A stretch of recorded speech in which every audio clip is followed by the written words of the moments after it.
Soyez bénis. Mon combat consiste à ramener Jésus-Christ à sa place, c'est-à-dire sur le trône, comme étant la source ultime de toutes choses. Le diable s'est arrangé avec beaucoup de petits pharisiens à idolâtriser la Bible. C'est-à-dire que beaucoup de chrétiens voient la Bible comme Dieu. Amen. Et on les a menti dans tous les sens que la Bible, c'est la parole de Dieu. Non. Dans l'ancienne alliance, le Tanakh était considéré comme les Écritures. Quand le Christ parle des Écritures dans les évangiles, Christ ne parle pas des lettres de Paul. Paul n'a pas encore écrit aucune lettre. Amen. Christ parle strictement des livres de l'Ancien Testament, des prophètes, du Pentateuque et des autres livres historiques. Amen. Il ne parlait pas de 1 Corinthiens, 2 Corinthiens. Amen. Donc, c'était les choses de l'ancien temps. Comme vous savez, Dieu a personnifié sa parole, il a fait chair en Christ. Donc Christ, c'est la nouvelle monde maintenant. Néanmoins, le diable a amené les gens en arrière en amenant les gens à prendre des témoignages, des lettres, des correspondances, et faire de ces lettres-là Dieu. En l'occurrence, les épîtres de Paul, Pierre, etc. Amen. Et ça, c'est un problème. Ces choses-là auraient dû être pour nous des points de référence, mais pour beaucoup de gens, c'est devenu des commandements. Et que lorsque Paul parle du voile, les gens prennent tout ce qu'il dit à la lettre. Ils ne veulent pas pousser la réflexion. Et beaucoup de gens deviennent pharisiens parce que justement, ils veulent appliquer des choses hors de contexte.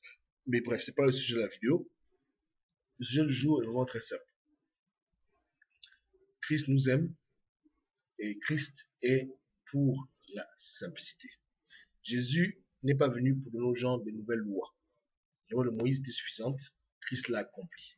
Donc méfiez-vous des endroits où on vous balance des centaines de dogmes. Amen. Et on vous dit que c'est par ces dogmes-là que vous devez vivre. Attention.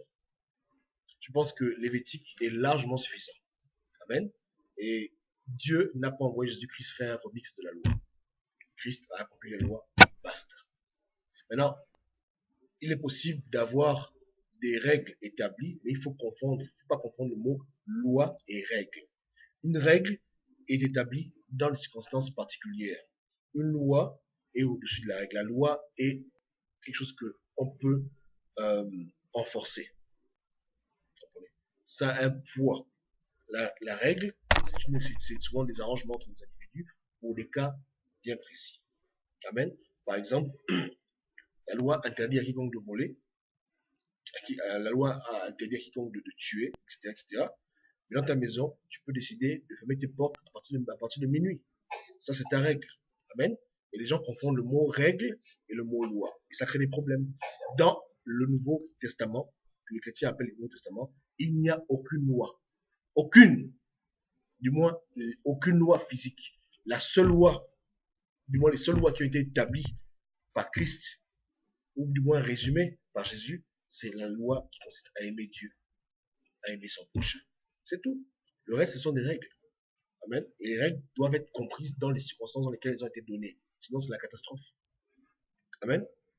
Si dans ta maison, tu décides de ne pas avoir de télévision, c'est une règle. Mais chez ton voisin, il fait ce qu'il veut. C'est pas ta maison. Amen.